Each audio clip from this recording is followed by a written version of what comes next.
حوله لنريه من آياتنا إنه هو السميع البصير صدق الله مولانا العظيم وصدق رسوله النبي الكريم إن الله وملائكته يصلون على النبي يا أيها الذين آمنوا صلوا عليه وسلموا تسليما اللهم صل على سيدنا مولانا محمد وعلى آل سيدنا مولانا محمد اللهم صل على سيدنا مولانا محمد وعلى آل سيدنا مولانا محمد أرشد سجدة পড়ে কাঁদেছেন নবীজি বাজারে যাওয়ার মাফ করে দাও গো মাবুদ উম্মত আমার গুনাহগার আল্লাহুম্মা সাল্লি আলা সাইয়্যিদিনা মাওলানা মুহাম্মদ ওয়া আলা আলি সাইয়্যিদিনা মাওলানা মুহাম্মদ লা ইলাহা ইল্লাল্লাহ লা ইলাহা ইল্লাল্লাহ লা ইলাহা ইল্লাল্লাহ লা ইলাহা ইল্লাল্লাহ লা ইলাহা ইল্লাল্লাহ মুহাম্মাদুর রাসূলুল্লাহ সাল্লাল্লাহু আলাইহি ওয়াসাল্লাম বালাগাল উলা বিকামালিহি কাশাফাদ দুজা বিজামালিহি আসনাত জামিয়া খিসালিহি সাল্লাল্লাহু আলাইহি ওয়া আলিহি আজকান নাসাবি আলাল হিসাবি কুল্লুল আরাবি ফি খিদমতিহি বালাগাল উলা বিকামালিহি কাশাফাদ দুজা বিজামালিহি حسنت جميع خصاله صلوا عليه وآله সম্মানিত মুসল্লিন কিরাম মুরাব্বিন ইজাম উলামায়ে কিরাম আসসালামু আলাইকুম ওয়া রাহমাতুল্লাহি ওয়া বারাকাতুহু মহান আল্লাহ রাব্বুল আলামিনের দরবারে অসংখ্য অগণিত শুকর আর সুজুদ যে আল্লাহ তাআলা পবিত্র রজবের চাঁদে বেহেশতের বাগানে আল্লাহর ঘরে শান্তি স্থানে দোয়া কবুলের জায়গায় আমাদেরকে আসার বসার আল্লাহ তাআলার ইবাদত করার সুযোগ এবং তৌফিক দিয়েছেন আমরা সকলে মহব্বতে বলি আলহামদুলিল্লাহ লক্ষ্য করে দরুদ সালাম শাফি আল মুজদিবি রাহমাতুল লিল আলামিন আমাদের প্রাণের নবী মুহাম্মদ রাসূলুল্লাহ সাল্লাল্লাহু আলাইহি ওয়াসাল্লামের ওয়াজ মুবারকে সোনার মদিনা মুনাওয়ারায় পৌঁছায় দেন আমরা বলি আল্লাহুম্মা আমিন মহান আল্লাহ তাআলার পাক কালামুল্লাহ শরীফের 114টি সূরার মধ্যে আরেকটি সূরার নাম হচ্ছে সূরা বনী ইসরাঈল। এই সূরাটি অবতীর্ণ হয়েছে নাজিল হয়েছে মক্কা শরীফে, তাই এই সূরাকে বলা হয় মক্কি সূরা। আয়াতে কারিমা শরীফ হচ্ছে 111টি, রুকু সংখ্যা হচ্ছে 12টি। এই সূরাটি শানে নজুল হচ্ছে মসজিদুল আকসা এবং বাইতুল মুকদ্দাস। হযরতে সুলাইমান আলাইহিস সালাম নির্ধারণ করেন, নির্মাণ করেন। এর আশেপাশে বহু নবী সমাহিত থাকার ধর্মীয় দিক দিয়ে এবং তথা বহু ফলবান বৃক্ষ, নহর, শস্য ক্ষেত্র থাকার পার্থিব দিক দিয়ে এর পরিবেশ বরকতময় বলা হয়েছে।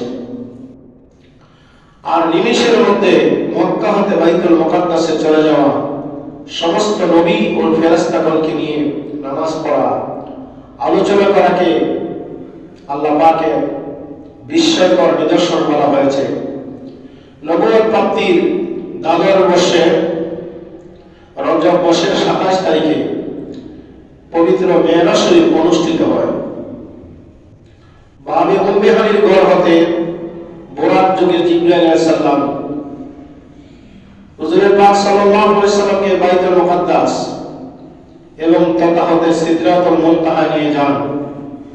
অতঃপর হুজুর সাল্লাল্লাহু আলাইহি ওয়াসাল্লাম একাকী রফরফ যুগে আল্লাহ পাকের দরবারে উপস্থিত হন এবং সেখানে 5 ওয়াক্ত নামাজ এবং রোজা ফরজ হয়। ফেরার পথে বেহেশত এবং দুজক ভ্রমণ করেন। জোরে বলেন সুবহানাল্লাহ। দ্বিতীয় নম্বর হচ্ছে মেরাজের আলোচনা থেকে এখানে বাইতুল মুকাদ্দাসের একটি প্রাসঙ্গিক ঘটনার কথা চলে এসেছে। তাওরাতে বনী ইসরাইলের সম্পর্কে বলা হয়েছিল, তারা 2 বার সীমা লঙ্ঘন করবে, এর শাস্তি স্বরূপ তাদের উপর বিধর্মী শত্রুরা হামলা চালাবে। আল্লাহ ভবিষ্যৎবাণী স্বাভাবিকভাবে সত্যে পরিণত হয়েছিল। তাদের অবদ্ধতার কারণে একবার তালুত তাদের উপর আক্রমণ করে বাইতুল মুকাদ্দাস দখল করে নেয়। অতঃপর আল্লাহ তাকে হযরতে দাউদ আলাইহিস সালামের হাতে ধ্বংস করে দেন। বনী ইসরাইলকে আগের চেয়ে আরো দ্বিগুণ শক্তিশালী করে দেন। এরপর বনী ইসরাইলদের আবার অবাধ্য করার চরমে পৌঁছলে আল্লাহ বখতে নাসারকে তাদের উপর চাপিয়ে দেন। তবে কিছু কিছু উলামায়ে কেরাম বলেন, প্রথম প্রতিশ্রুতি অনুযায়ী বখতে নাসার তাদের উপর হামলা করে হযরত ঈসা আলাইহিস সালামের জন্মের 587 বছর পূর্বে সংঘটিত হয়েছিল। আমরা সামনের দিকে যাচ্ছি না। পবিত্র মেরাজ শরীফ উপলক্ষে রজবের চাঁদের ফজিলত সম্পর্কে আল্লাহ পাক রব্বুল আমিন তার কালামে হাকিমে রাসূল সাল্লাল্লাহু আলাইহি ওয়াসাল্লাম হাদিস শরীফে কি বলেছেন এই প্রসঙ্গে আমরা আলোচনা করব ইনশাআল্লাহ। বিসমিল্লাহির রহমানির রহিম। সুবহানাল্লাযী আসরা বি'আবদিহি লাইলাম মিনাল মাসজিদিল হারামি ইলাল মাসজিদিল আকসা إلى المسجد الأقصى الذي باركنا حوله لنريه من آياتنا إنه هو السميع البصير. জোরে জোরে বলো সুবহানাল্লাহ। আল্লাহ নবী সাল্লাল্লাহু আলাইহি ওয়াসাল্লামের বয়স যখন 51 থেকে 52 বছর, তখন আল্লাহ নবী সাল্লাল্লাহু আলাইহি ওয়াসাল্লাম তায়েফের ময়দান থেকে কলেমার দাওয়াত দিতে গিয়ে মার খেয়েছিলেন, রক্ত মোবারক দিয়েছিলেন।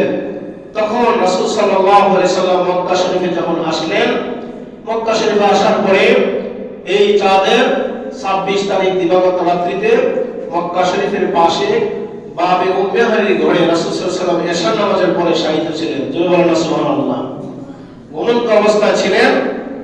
আল্লাহ পাক রব্বুল আলামিন হযরত জিবরাইল আলাইহিস সালামকে জান্নাত থেকে একটি জান্নাতি বোরাক দিয়ে হযরত মিকাইল আলাইহিস সালামকে সহ জমিনে প্রেরণ করেছিলেন মক্কা নগরীতে। জোরে জোরে বলো সুবহানাল্লাহ।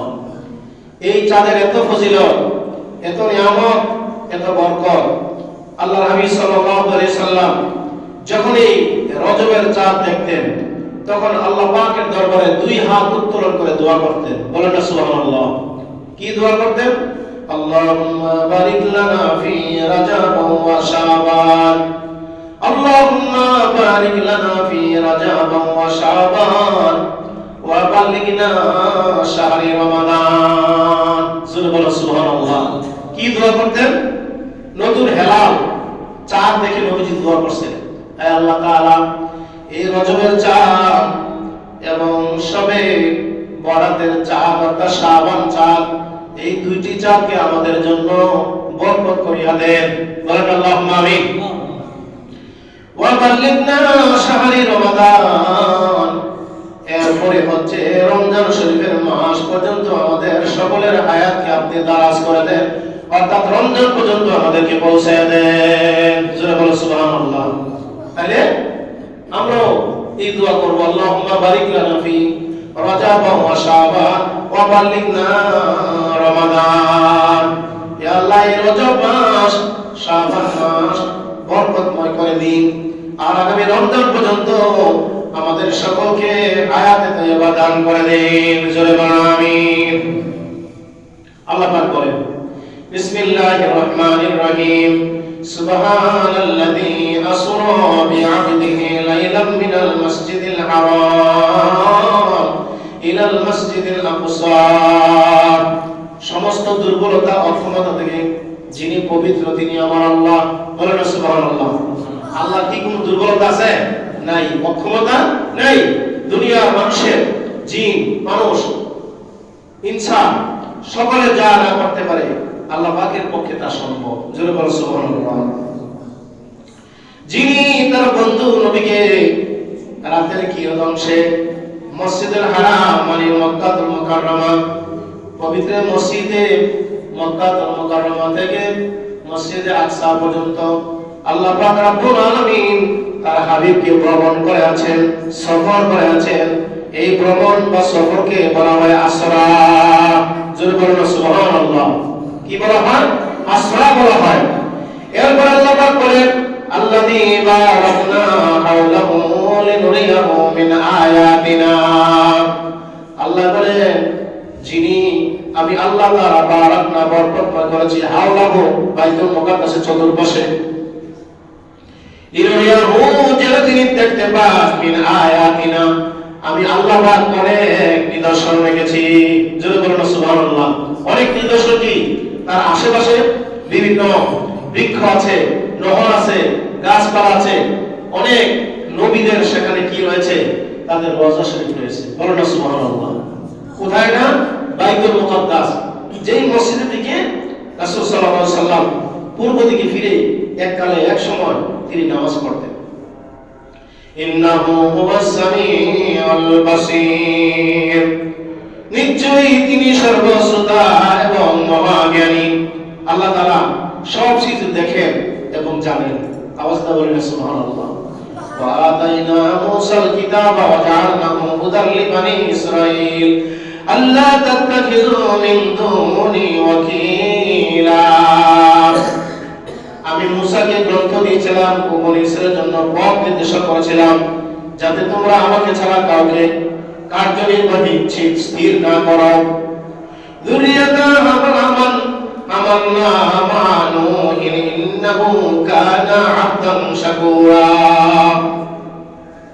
তোমরা তো তাদের সন্তান, যাদের আমি নূহের সাথে ওয়াদা তাদেরকে সওয়ার করিয়েছিলাম, আর সে ছিল আমার কৃতজ্ঞ বান্দা।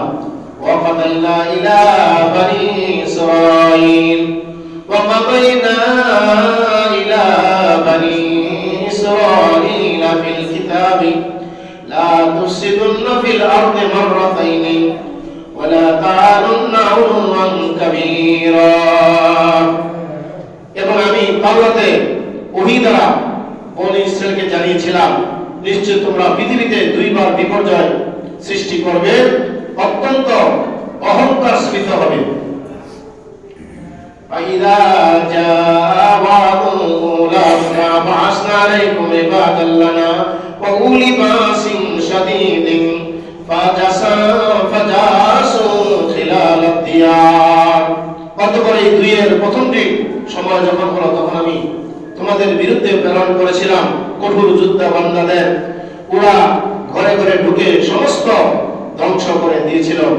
শাস্তির প্রতিজ্ঞা কার্যকরী হয়ে থাকে। আল্লাহ রাসূল সাল্লাল্লাহু আলাইহি সাল্লামের বয়স যখন 51 থেকে 52 বছর, তখন রাসূল সাল্লাল্লাহু আলাইহি সাল্লাম মক্কা শরীফ থেকে হযরত যায়েদ ইবনে হারিসা রাদিয়াল্লাহু তাআলা আনহুকে নিয়ে তায়েফের ময়দানে 80 কিলোমিটার দূরে আল্লাহ রাসূল সাল্লাল্লাহু আলাইহি সাল্লাম কলেমার দাওয়াতে যখন গেল, তায়েফের যুবকেরা, কাফেররা, বেঈমানরা রাসূল সাল্লাল্লাহু আলাইহি সাল্লামের উপর পাথরের আঘাত করলো, বৃষ্টির মতো পাথর ছোড়া আরম্ভ করলো। কিন্তু হযরত যায়েদ ইবনে হারেসা রাদিয়াল্লাহু তাআলা আনহু তিনি বলেছেন, ও তায়েফের যুবকেরা, ও তায়েফের কাফেররা, তোমরা যাকে মারছো তোমরা চিনো না, তিনি আখিরি নবী মুহাম্মদুর রাসূলুল্লাহ। সবাই বলুন সাল্লাল্লাহু আলাইহি ওয়াসাল্লাম। আল্লাহর হাবিব সাল্লাল্লাহু আলাইহি ওয়াসাল্লামের পরিচয় দেওয়ার পর হযরত যায়েদ রাদিয়াল্লাহু তাআলা একবার নবীজির সামনে বুক পেতে দিলেন। কাফেরদেরকে বলল, তোমরা আমার বুক বরাবর পাথর মারো, আমার শরীরের মধ্যে মারো, আমার মাথায় মারো, আমার জবানে মারো, আমার চেহারা মারো, আমার ললাটে মারো, কিন্তু আমার মায়ের নবী দয়ার নবীকে মারতে পারবে না। এরপর পাথর আঘাত করতে করতে নবী সাল্লাল্লাহু আলাইহি ওয়াসাল্লাম তায়েফের ময়দানে নবীজি বেহুশ হয়ে পড়িয়া যান। বলুন আল্লাহু আকবার। রাসূল সাল্লাল্লাহু আলাইহি ওয়াসাল্লাম যখন জ্ঞান হারিয়ে ফেলেন, জিবরাইল আলাইহিস সালাতু সালাম নবীজির কাছে আসলেন। আয়েশা বলে, ইয়া রাসূলুল্লাহ, ইয়া হাবিবাল্লাহ, আপনি আমাকে অনুমতি প্রদান করুন, ইজিলি আপনি আমারে অনুমতি দেন, ইজাজত দেন। আমি তায়েফের দুই দিকে বিশাল দুই পাহাড় দিয়া চাপা দিয়া তায়েফের কাফেরদেরকে, যুবকদেরকে, বেঈমানদেরকে আমি চাপা দিয়া সব মেরে ফেলবো। জোরে বলুন নাউজুবিল্লাহ।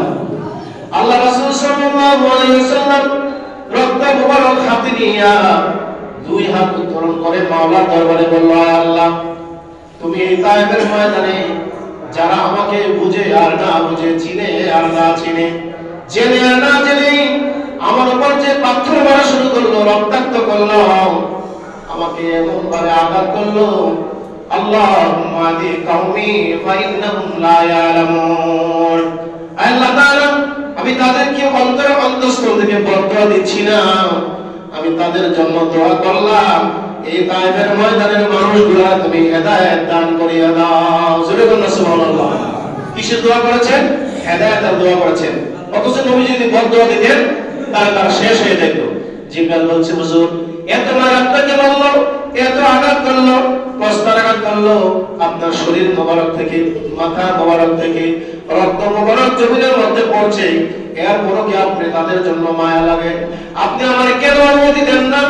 আল্লাহ নবী সাল্লাল্লাহু আলাইহি ওয়াসাল্লাম বলছেন, হে জিবরাইল, আমি যদি মানুষকে মেরে ফেলার জন্য তোমাকে অনুমতি প্রদান করি, তুমি যদি পাহাড়ের দুই দিকের পাহাড়গুলো চাপা দিয়া মানুষগুলি মেরে ফেলো, আমি কার দুয়ারে, কার কাছে পৌঁছাবো? সেই কলমের দাওয়াত, লা ইলাহা ইল্লাল্লাহু মুহাম্মাদুর রাসূলুল্লাহ সাল্লাল্লাহু আলাইহি ওয়াসাল্লাম। আওয়াজ দিয়া বলা যাবে কি একবার আল্লাহু আকবার?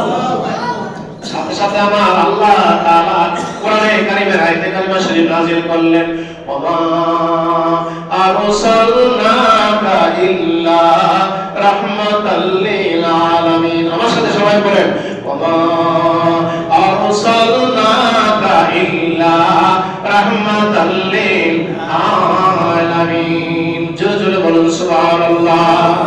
আল্লাহ পাক বলেছেন, ও বন্ধু নবী, আপনার এত দয়া, এত মায়া, এত সিম্পিতি মানুষের জন্য, এত দয়া, আমি আল্লাহ রাব্বুল আলামিন আপনাকে শুধু তায়েফের ময়দানের জন্য নয়, শুধু মক্কার জন্য নয়, মদিনা শরীফের জন্য নয়, আপনাকে আমার যত জাহান, যত জগৎ আছে, সমস্ত জাহান, সমস্ত জগতের জন্য আমার একমাত্র রহমত বা করুণা হিসাবে আমি আল্লাহ আপনাকে প্রেরণ করলাম। জোরে জোরে বলুন সুবহানাল্লাহ। এবং মহব্বতে দরুদ শরীফ পড়ুন, আল্লাহুম্মা সাল্লি আলা সাইয়্যিদিনা মাওলানা মুহাম্মদ ওয়া আলা আলি সাইয়্যিদিনা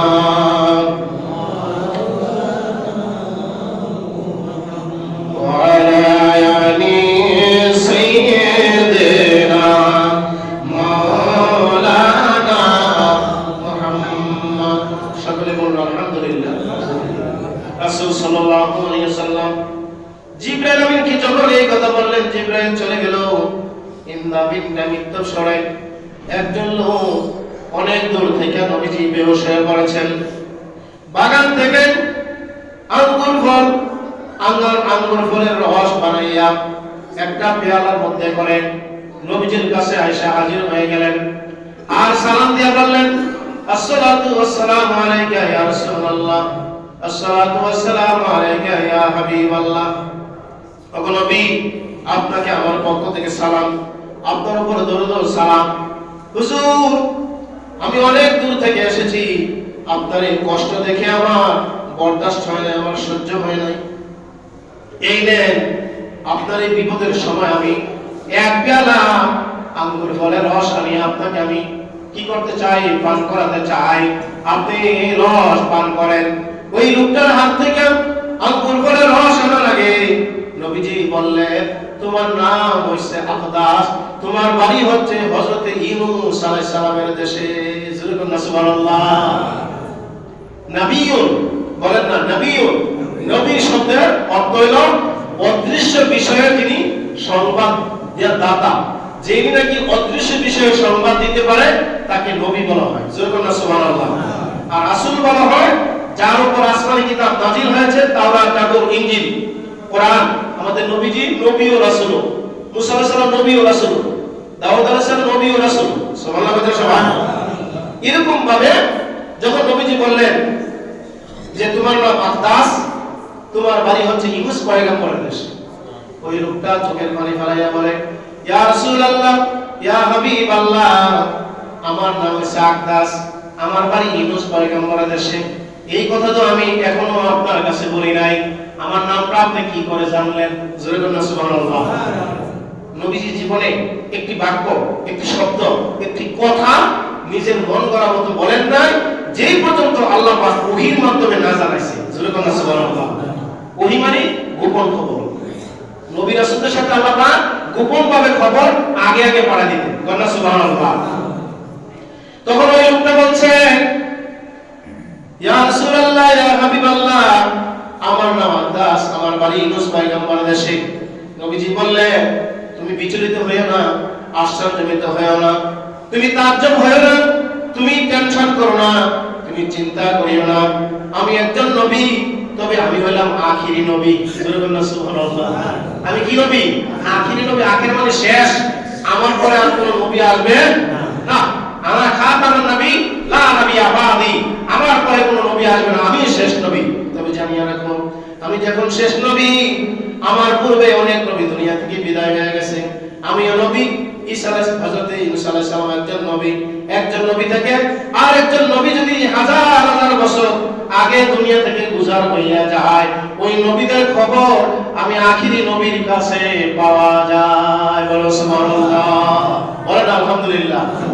নবীজি ওই ব্যক্তির কাছ থেকে, আখদাসের কাছ থেকে আঙ্গুর ফলের রস নিয়ে তখন তিনি পান করেছেন। জোরে বলুন সুবহানাল্লাহ। তাই রাসূল সাল্লাল্লাহু আলাইহি ওয়াসাল্লাম আখদাসের জন্য দোয়া করেছেন, তুমি আমার হাজত পূরণ করলে, একটা হাজত পূরণ করলে আল্লাহ পাক তোমাকে সমস্ত হাজত যেন আল্লাহ পাক পূরণ করে দেয়। সুবহানাল্লাহ।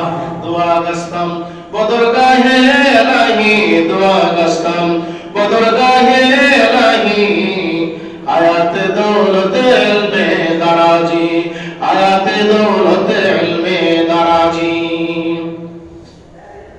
শায়ের বলেন, কোন মানুষ যদি কোন মানুষের জন্য দোয়া করেন, এই মানুষের মধ্যে বেশ কম আছে আমার নবী তো মানুষ ছিলেন। সুবহানাল্লাহ। তবে নবী কি আপনার মতো আমার মতো সাধারণ মানুষ ছিল? না। আমার দোয়া আপনার দোয়া কবুল হইতেও পারে, নাও হইতে পারে, কিন্তু নবী রাসূলদের দোয়া, তারা যদি নেক দোয়া করছে সাথে সাথে কবুল, যদি অভিসম্পাদ বদদোয়া দিতে দাও কবুল। ঠিক না বেঠিক? রাসূল সাল্লাল্লাহু আলাইহি ওয়াসাল্লামকে যারা মেনেছে তারা আবু বকর, ওমর, ওসমান, আলী, হায়দার, জোরে বলুন সুবহানাল্লাহ, রাদিয়াল্লাহু তাআলা। যারা নবীজির বিরোধিতা করেছে, আবু জাহেল, উতবা, শাইবা, আবু লাহাব, এরা চিরতরে জাহান্নামী হয়ে গেছে। জোরে বলুন নাউযুবিল্লাহ। নবীজি তায়েফের ময়দান থেকে মার খেয়ে রক্ত মুবারক দিয়ে কষ্ট করে তায়েফবাসীদের জন্য হেদায়েতের দোয়া করে মক্কা শরীফে আসলেন। মক্কা শরীফে আইসা ওই এশার নামাজ পড়লেন, মাগরিব পড়লেন, এশা পড়লেন। এশার নামাজের পরে বাবে উম্মে হানির ঘরে নবীজি শায়িত আছেন। আল্লাহ রাব্বুল আলামিন জিবরাইলকে ডাক দিলেন, জিবরাইল, ইয়া আল্লাহ, হে বলে ইলাহি, আল্লাহ পাক বলছেন জিবরাইল রে, তাড়াতাড়ি জমিনে যাও, আমার বন্ধু নবীর মন ভালো না। কি ভালো না? মন ভালো না। মায়ের কেন কি মানুষের মন ভালো দেয়? কেউ যদি দুঃখ বেদনা, তার যদি ফ্যামিলির মধ্যে কোনো অশান্তি থাকে, তার চেহারা থেকে দেখা যাবে চেহারা মলিন হয়ে গেছে। আল্লাহ পাক রব্বুল আমিন বলছে, বন্ধু আপনাকে মেরেছে তায়েফের ময়দানে, আমি এর চেয়ে বড় নিয়ামত আপনার জন্য আমি আল্লাহ রেখে দিয়েছি। সুবহানাল্লাহ। বড় নিয়ামতটা কি? বড় নিয়ামত হলো আল্লাহর দরবারে আল্লাহর হাবিব যাবে, মেরাজ করে দিদার হবে। জোরে বলুন সুবহানাল্লাহ। আর এই মেরাজ শরীফের আবিধানিক অর্থ হলো কি করা? উপর দিকে ঊর্ধ্বগমন করা। মক্কা শরীফ থেকে বাইতুল মুকাদ্দাস পর্যন্ত এই জায়গাটার ভ্রমণ করাকে বলা হয় আসরা। আর বাইতুল মুকাদ্দাস থেকে 7 আসমান পাড়ি দিয়ে সিদরাতুল মুনতাহা পাড়ি দিয়ে আল্লাহ তাআলার আরশ আজিম পর্যন্ত পৌঁছা, এই জায়গার নাম হলো মেরাজ। জোরে বলুন সুবহানাল্লাহ। এবার নবীজি ঘুমায় রইলেন। আল্লাহ পাক জিবরাইলকে ডাক দিয়ে বলছেন, জান্নাত থেকে বুরাক নিয়ে যাও। কি নিয়ে যাও? বুরাক। বুরাক শব্দের আরবি অর্থ হলো বারকুন। বারকুন শব্দের অর্থ হলো বুরাক। বুরাকের আরেক অর্থ হলো বিজলি। বুরাকের গতিবিধি বিজলি মানে বিদ্যুৎ যেরকম ভাবে 1 সেকেন্ডের ভিতরে আসে নাই, এরকম ভাবে বিজলির চাইতে 1000 কোটি গুণ গতিবিধি আল্লাহ পাক বুরাককে দান করেছে। সুবহানাল্লাহ।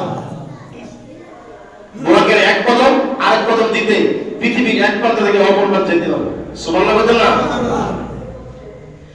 এবার বুরাক আল্লাহ রাব্বুল আলামিন জিবরাইল ফেরেশতাকে নির্দেশ করার কারণে জান্নাত থেকে সবচেয়ে সুন্দর যে বুরাকটা, দুনার হেমারে কালো পগল, গাদার চেয়ে ছোট, খচ্চরের চাইতে বড়, এমন একটা বুরাক সুন্দর চাই আলাইয়া ওই মক্কা শরীফের পাশে বাবে উম্মানের ঘরের পাশে যাও। আমার নবী সাল্লাল্লাহু আলাইহি সাল্লামের ঘরের পাশে আইসা জিবরাইল আমিন মিকাইল ফেরেশতা সহ বুরাককে গাছের সাথে ঠেক লাগাইয়া ওই জায়গার মধ্যে রাখিয়া ঘরের ভিতরে জিবরাইল প্রবেশ করেছে। সুবহানাল্লাহ। জিবরাইল প্রবেশ করে দেখে আমার নবীজি কাইলুলা পড়তে আছেন, ঘুমায় আছেন। জিবরাইল বলে, ঘুম তো ঘুম, সবার ঘুম তো এক নয়। আমরা ঘুমায় গেলে, মানুষেরা ঘুমায় গেলে তখন কি হয়ে যায়? আমাদের দিলও ঘুমায়, নাকও ঘুমায়, আমাদের সব ঘুমায় যায়। নবীরা ঘুমায় যায়, তাদের দিল কিন্তু থাকে জিন্দা। সুবহানাল্লাহ। জিবরাইল কি কর্তব্য বিমূঢ় হয়ে গেছে, নবীজির কি ডাক দেওয়া যাবে? আর যার কারণে আমি জিবরাইল সৃষ্টি হয়েছি, এখন যদি নবীজির ঘুম যদি আমার কারণে যদি ডিস্টার্ব হয়, তাহলে এমনও হইতে পারে আমি জিবরাইলগিরি থাকতো না। সুবহানাল্লাহ। জিবরাইলকে কি করা যায়? আল্লাহ পাক রব্বুল আমিন জিবরাইলের নাম দিয়েছে রুহুল আমিন, রুহুল কুদুস। জিবরাইল হঠাৎ করে চিন্তা করলো, নবীজিকে এইভাবে ডাক দেওয়া যাবে না। মানুষের লিসানুন মানে জিহ্বা, এই জিহ্বা দিয়া রাসূল সাল্লাল্লাহু আলাইহি ওয়াসাল্লামের নূরানি কদম মোবারকের নিচে জিবরাইল আমিনের নরম জিহ্বা লাগাইয়া দিলেন। সুবহানাল্লাহ। লাগাইয়া দেওয়ার পরে নবীজি সামান্য ঘুম থেকে জাগ্রত হইয়া দেখে জিবরাইল হাজির। লাব্বাইকা ওয়া সাদাইকা ইয়া রাসূলুল্লাহ। জোরে বলুন সুবহানাল্লাহ। নবী যখন চক্ষু মোবারক কি করলেন, একটু প্রস্ফুটিত করলেন, দেখে জিবরাইল। আর জিবরাইল তো এমনি আসে না, জিবরাইল তো আসার আগে নবীজিরে জানাই আই। সুবহানাল্লাহ। কি করে আসে? নবীজিরে জানাই আসে। আজকে মেহমান না জানাই এসে বসে। জিবরাইলকে, হুজুর লাব্বাইকা সাদাইকা ইয়া রাসূলুল্লাহ, হুজুর আমি আসি নাই, আপনার ঘরে অনুমতি ঢোকার জন্য আমি ঢুকি নাই, এই অনুমতি আমাকে প্রদান করেছে আমার আল্লাহ। সুবহানাল্লাহ। আপনার ঘুম থেকে জাগ্রত করার জন্য আমি কোনো ব্যবস্থা পাই না, তাই আমার নরম জিহ্বা আপনার গলার মধ্যে লাগাই দিছি, কদম মোবারক নিচে লাগাই দিছি। নবীজি বলেছেন, তাই তো আমি আরামের সাথে আমি ঘুম থেকে উঠে গেছি। সুবহানাল্লাহ। কেউ ঘুমাই গেলে হঠাৎ করে এই আব্দুল্লাহ, এই জাকারিয়া, এই আব্দুল জব্বার, একটু জোরে ডাক দিবেন না, কারণ ডাক দিলে সে ঘুমের ঘরে কোনটা বলে বলা যায় না। মাথার মধ্যে আস্তে করে আপনার নরম কাফুলিয়াতে হাতের তালু যখন চুলে অথবা মাথা অথবা হাতের তালুতে আপনি লাগাইবেন, অথবা আঙ্গুলে ধরে আস্তে করে যখন টান দিবেন, অথবা পায়ের আঙ্গুল ধরে টান দিবেন, দেখে উঠে যাবে। সুবহানাল্লাহ সবাই। আর যদি আপনি হঠাৎ করে ডাক দেন, সে আপনাকে গালি দিতে পারে, বকানি দিতে পারে। যদি বলে এই নামাজ পড়তি না, তো ঘুমের বিপুল অবস্থা করবো না, পারতাম না, নাউজুবিল্লাহ সবাই, তখন কিন্তু ঈমান চলে যাবে। কি চলে যাব? ঈমান চলে যাবে। তো ঘুমন্ত মানুষকে কি করতে হবে? ডাক দেওয়ার আগে আস্তে করে দেখবেন হাফেজ সাহেবরা যারা ছাত্র পড়ায়, এইভাবে তার ডান বাক্সের মধ্যে এইভাবে একটা কি দেয়, আওয়াজ দেয়। কি দেয়? আওয়াজ দেয়। জিবরাইল নবীজির ঘরে ঢোকার সময় এমনি আওয়াজও করতে পারছে না। সুবহানাল্লাহ সবাই। আদবে রাসূল, বেয়াদবে শয়তান। যার আদব আছে তার সব আছে, যার আদব নাই তার কিচ্ছু নাই। হুজুর বলছে জিবরাইল কি জন্য আসছো, কেন আসছো?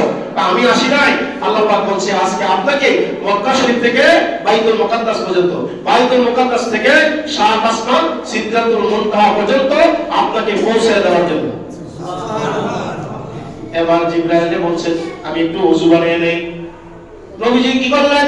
ওযু বানাইলেন, উত্তপ্ত পানি দিয়ে নবীজি কি করলেন? ওযু বানাইলেন। ওযু বানানোর পরে রাসূল সাল্লাল্লাহু আলাইহি সাল্লাম কি করলেন? ওযুর পানিগুলা রাসূল সাল্লাল্লাহু আলাইহি সাল্লাম শরীর থেকে রুমাল দিয়ে তোয়ালে দিয়ে মনে করেন পরিষ্কার করলেন। ওযুর পানি পড়তে আসে। রাসূল সাল্লাল্লাহু আলাইহি ওযু করার পরে বললেন জিবরাইল রেডি হও। হুজুর আমিও রেডি, বুরাক রেডি, মিকাইল ফেরেশতা রেডি। ওই যে দেখেন বুরাক, আল্লাহ রাসূল সাল্লাল্লাহু আলাইহি সাল্লাম বলেছেন বুরাকের পৃষ্ঠে আবার আরোহণ করব। হুজুর আপনি আগে উঠেন, জোরে বলুন সুবহানাল্লাহ। নবীজি কদম মোবারক বুরাকের পৃষ্ঠে রাখবেন। এবার বুরাকটা কি করলেন? এদিকে একবার, ওই দিকে একবার, ডানে একবার, বামে একবার, ইয়ামিন ইয়াসার, ডান বাম, এইভাবে তার মাথা নাড়ে। জিবরাইল বলছে ও বুরাক তুমি কি চিনো না তিনি কে? তিনি হইল সমস্ত নবীদের সরদার। সুবহানাল্লাহ। এই বুরাক তুমি কেন এমন করতেছো? আজকে যার সাথে তুমি বেয়াদবি করবা তোমার অবস্থা তো ভালো লাগছে। বুরাক বলতেছে আমার একটা কথা আছে। সুবহানাল্লাহ বলে সুবহানাল্লাহ। বুরাক তো একটা প্রাণী, তো প্রাণীর আবার কিসের কথা? আল্লাহ পাক যার জবান দিয়ে কথা বলার সুযোগ করে দেন, যেমন হযরত সুলাইমান আলাইহিস সালাম বাতাস, পশু পাখি, কীট পতঙ্গ, যত প্রাণী আছে সমস্ত প্রাণী কীট পতঙ্গের ভাষা পর্যন্ত তিনি জানতেন এবং বুঝতেন এবং শুনতেন। জোরে বলে সুবহানাল্লাহ। এবং বাতাসের সাথে কথা বলতেন। কার সাথে? বলেন কার সাথে? বাতাসকে আমরা দেখি না, কিন্তু কোরআনে কারীমের মধ্যে আছে সুলাইমান আলাইহিস সালাম একবার বাতাসের সাথে কথা বলেছে। জোরে বলে সুবহানাল্লাহ। ওটা অন্য ঘটনা, ওই দিকে যাচ্ছে না। এবার জিবরাইল বলছে বুরাক তুমি এমন করছো কেন? বুরাক বলতে আছে ইয়া রাসূলুল্লাহ ইয়া হাবিবাল্লাহ, ও জিবরাইল আল্লাহ রাসূল সাল্লাল্লাহু আলাইহি সাল্লামের কাছে আমার কথা হলো আজকে আমার পৃষ্ঠে চড়ে তিনি আল্লাহর বাড়িতে রওনা করছেন। কাল হাসরের ময়দান যেদিন কায়েম হয়ে যাবে ওই দিন তো সবাই একা একা যাবে, সবাই তো সবাইকে নিয়ে যাবে। ওই দিন আখিরি নবী আমার পৃষ্ঠের মধ্যে চড়ে ওনার কদম মোবারক রেখে হাসরের ময়দানে তিনি উঠবেন কিনা এই কথাটা নবীজির কাছে আমি জানতে চাই। আওয়াজ দাও বলুন সুবহানাল্লাহ। এবার রাসূল সাল্লাল্লাহু আলাইহি ওয়াসাল্লাম বলছেন জিবরাইল বুরাক কি কর? হুজুর হাসরের ময়দানে আপনি বুরাকের পৃষ্ঠে চড়বেন? আল্লাহ রাসূল বলছেন আমি কবুল করলাম। জোরে বলুন আলহামদুলিল্লাহ। এবার নবীজি এখান থেকে জিবরাইলের কাছে বলতেছে জিবরাইল বুরাক যদি আমার কাছে আবেদন নিবেদন করে বুরাকের আবেদন নিবেদন আমি মঞ্জুর করলাম, তবে আমার একটা আবেদন আছে। আমার আবেদনটা এখান থেকে তুমি আল্লাহ রাব্বুল আলামিনের কাছে যাও, আল্লাহ রাব্বুল আলামিনের কাছে খবরটা পৌঁছায় দাও। যদি আমার জন্য এই বুরাকের ব্যবস্থা থাকে আল্লাহর বাড়িতে যাওয়ার জন্য হাসরের ময়দানটা 50,000 বছরের একটা ময়দান হয়ে যাবে। জোরে বলুন সুবহানাল্লাহ। আমার উম্মতদেরকে যখন ডাক দিবে পিপিলিকার নয় গর্ত থেকে তারা বের হয়ে কেউ হামাগুড়ি খেয়ে, কেউ হেঁটে, কেউ বা আস্তে আস্তে করে হাঁটিয়া হাঁটিয়া এই 50,000 বছর রাস্তার মধ্যে কেমনে উঠবে। আমার উম্মতের জন্য আল্লাহ তাআলা এরকম ধরনের বাহন বা বুরাকের ব্যবস্থা করছে কিনা আমি আল্লাহর দরবারে আমি আবেদন করলাম। বলেন আলহামদুলিল্লাহ। আচ্ছা নবীজি যে দোয়া করছে আবেদন করছে এটা মঞ্জুর হবে? মঞ্জুর হবে। জিবরাইল সাল্লাম এর গন্তব্যস্থান হলো সিদরাতুল মুনতাহা। এক পলকে সিদরাতুল মুনতাহাকে বাড়ায়া লাগি আপনার নবী তো আপনার দরবারে আসতেছে, কিন্তু তার আগে বুরাকের দরখাস্ত করেছে, বুরাকের দরখাস্ত নবী মঞ্জুর করেছে। আর আপনার নবী ওনার উম্মতের জন্য হাসরের ময়দানে তারা কেমনে উঠবে ওনার উম্মতের জন্য উনি কোনো বাহন আছে কিনা, বুরাকের মধ্যে কোনো ব্যবস্থা আছে কিনা তিনি আপনার কাছে আবেদন পাঠাইছেন। আল্লাহ পাক বলেছে বন্ধুর সমস্ত আবেদন নিবেদন আমি আল্লাহ তাআলা গ্রহণ করলাম। সুবহানাল্লাহ। বলেন আলহামদুলিল্লাহ। সুবহানাল্লাযী আসরা বিআবদিহি লাইলাম মিনাল মাসজিদিল হারামি ইলাল মাসজিদিল আকসা আকসাল্লাযী বারাকনা হাওলাহু লিনুরিয়াহু মিন আয়াতিনা ইন্নাহু হুয়াস সামিউল বাসীর। সুবহানাল্লাহ। বলেন আলহামদুলিল্লাহ। সূরা বনী ইসরাঈলের প্রথম আয়াত পূর্ণ করা আল্লাহ পাক সমস্ত দুর্বলতা অক্ষমতা থেকে তিনি পবিত্র। ওই আল্লাহ তাআলা শবে মেরাজের রাতে অর্থাৎ 26 তারিখ এই চাঁদের দিবাগত রাত্রিতে এশার নামাজের পরে বাবে উম্মে হানির ঘর বাইতুল্লাহ শরীফের পাশে হবে বাইতুল মুকাদ্দাস, পবিত্র যেটা ফিলিস্তিন, ওই বাইতুল মুকাদ্দাস মসজিদের কিনারায় পর্যন্ত পৌঁছে দেওয়ার নাম হলো আসরা। যেরকম সুবহানাল্লাহ। আর এই বাইতুল মুকাদ্দাসের চতুর্পাশে আল্লাহ পাক আল্লাহর হাবিবকে দেখানোর জন্য অনেক কিছু আশ্চর্যজনক জিনিস তিনি রেখে দিয়েছেন। যেরকম সুবহানাল্লাহ। এই ঘরটা একটা আশ্চর্য ঘর, যেই ঘরে লক্ষ লক্ষ মানুষ নামাজ পড়তে পারে। আল্লাহু আকবার। দেখনা মুসলমান গুল্লি খা, এরপর নামাজ ছাড়ে না। বাইতুল মুকাদ্দাসে মানুষ যেরকম হয়, বাইতুল্লাহ শরীফে যেরকম হয়, মসজিদে নববীতে 20 লাখ নামাজ আদায় করতে পারে। সুবহানাল্লাহ। কম না বেশি? বেশি। সেই ঘরের চতুর্পাশে আল্লাহ পাক নিয়ামত বরকত রেখেছেন। তার পাশে অনেক নবীদের রওজা শরীফ আছে, অনেক সাহাবাদের তাদের কবর আছে, অনেক নবীদের স্মৃতিপট ওইখানে আছে, সমাধিস্থল আছে।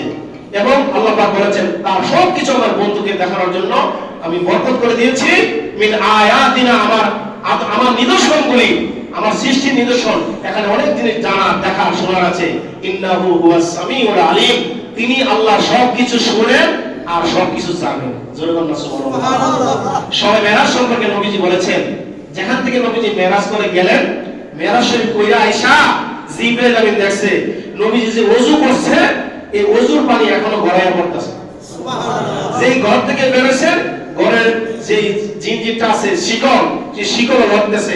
যে বিছানা থেকে নবীজি মেরাজ শরীফে যাওয়ার সময় প্রস্তুতি নিয়েছেন, ওই বিছানার গরম যে উষ্ণতা, সেই উষ্ণতা তাপ এখনো রয়েছে। আলহামদুলিল্লাহ। আলোচনা করতে গেলে সবে মেরাজের এই পুরো মাসে ইনশাআল্লাহ করব। তবে আজকে শুধুমাত্র একটি আয়াতে কারিমা শরীফের তাফসীর ব্যাখ্যা এখানে করেছি। আল্লাহ পাক এই পবিত্র চাঁদের পূর্ণ নিয়ামত বরকত আমাদের দান করে। সকলে বলুন আমিন। এই মাসের নাম কি?